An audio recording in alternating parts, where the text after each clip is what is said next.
Hello student, PL classes के अंदर आपका हार्दिक स्वागत है।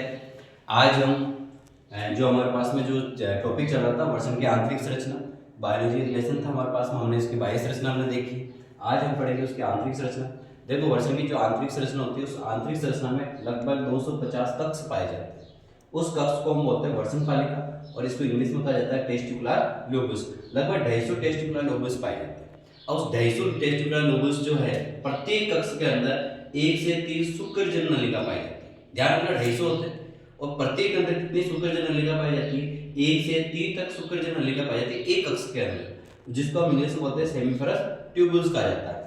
इस सेमीफेरस ट्यूबुल्स जो है उस सेमीफेरस ट्यूबुल्स की दो प्रकार की संरचना है, एक तो बाह्य संरचना होती है उसकी और एक होती है आंतरिक संरचना। इसका जो भीतरी भाग है, जो इंटरनल भाग है, उस इंटरनल भाग के अंदर दो कोशिकाएं पाई जाती है। एक कोशिका हम बोलते हैं नर जर्म कोशिका, एक को बोलते हैं नर जर्म कोशिका और एक को हम बोलते हैं सर्टोली कोशिका।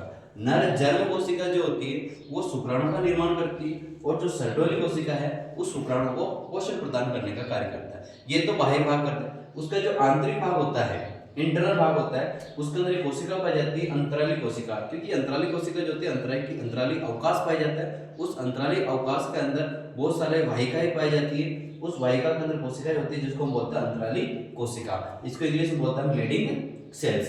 अब ये लीडिंग सेल्स क्या काम करती है? लीडिंग सेल्स हार्मोन का निर्माण करती है। और हार्मोन कौन सा? Androgen hormone. जैसे शुक्राणु का निर्माण होता है, उस शुक्राणु के निर्माण को, उस शुक्राणु को बैलेंस बनाए रखने के लिए एक हार्मोन की भी आवश्यकता पड़ती है। जो हार्मोन रिलीज करता है वो कौन करता है? लीडिंग कोशिका करती है, जिसको हम बोलते हैं एंड्रोजन हार्मोन। ये सारे क्वेश्चन जो होते हैं वो इंपॉर्टेंट क्वेश्चन है कि वर्षन में कितने कक्ष पाए जाते हैं, वो प्रत्येक कक्ष में कितने शुक्रजन नलिका पाई जाती है, 1 से 3 सेमीफेरस ट्यूबुल्स पाए जाते हैं। आंतरिक भाग के अंदर जो होती है शुक्राणु का निर्माण कौन सी कोशिका करती है? तो हमारे पास में शुक्राणु का निर्माण कौन करेगी?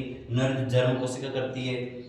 सर्टोली कोशिका जो होती है वो किसका काम करती है? पोषण का काम करती है। और पूछा जाता है कि हार्मोन जो होता है उसका निर्माण कौन करता है? लीडिंग सेल्स या फिर अंतराली कोशिका करती है। ये सारे जो बीएससी नर्सिंग है या 12th क्लास बोर्ड एग्जाम जो होता है उसके अंदर बहुत ही इंपॉर्टेंट है, इसलिए इसको ध्यान से पढ़ लेना।